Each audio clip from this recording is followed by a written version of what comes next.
நதிநீர் ஒப்பந்தத்தை ரத்து செய்து நதிநீர் வரல அப்படிங்கிற பட்சத்துல பாகிஸ்தான் ஒரு நாடாக இத அடுத்து போற எடுக்கிறதுக்கு வாய்ப்புகள் இருக்குமா, அல்லது இதோட இது முடிஞ்சிருதா?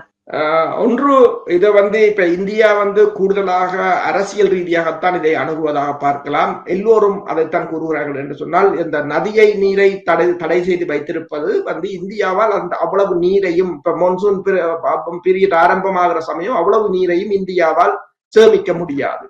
ஏதோ ஒரு வகையில் அதனை திறந்துவிட வேண்டும். இரண்டாவதாக, நீரை ஆயுதமாக பயன்படுத்துவது என்பது இப்ப திபெத் பகுதியில் இருந்து வருகின்ற நதிகளை சீனா கட்டுப்படுத்துமாக இருந்தால் அது இந்தியாவுக்கும் பாதிப்பாக இருக்கும்.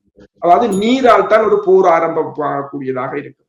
இப்ப இந்தியா தனது இறமையை காரணம் காட்டி இந்த தீவிரவாத முகாம்கள் மீது தாக்குதலை நடத்துமாக இருந்தால், பாகிஸ்தான் கூறுகிறது தானும் தன் மக்களின் இறமையை காட்டி இந்த டேம் மீது, அதாவது இந்தியாவின் அணைகள் மீது தாக்குதலை மேற்கொள்ளலாம், ஏவுகணை தாக்குதல்களை மேற்கொள்ளலாம் என்று கூறப்படுகிறது.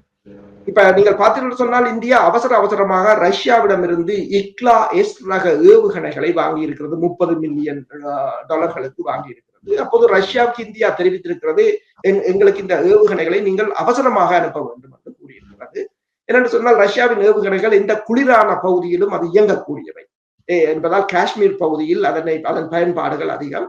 அது ஷோல்டர்ல வச்சு இயக்குறதுதான். கூடுதலாக இந்தியா இந்த போர் தொடரப்போவதாகத்தான் இந்தியா எண்ணுகின்றது. எனவேதான் அவ்வளவு தொகையான ஆயுதங்களையும் வாங்கியிருக்கிறது. இருதரப்பும் இப்போது ஆயுதங்களை வாங்கி கொண்டிருக்கிறார்கள். இப்போ இந்தியா தாக்கியதற்கு பாகிஸ்தான் மீண்டும் தாக்குவோம் என்று கூறியிருக்கிறார்கள்.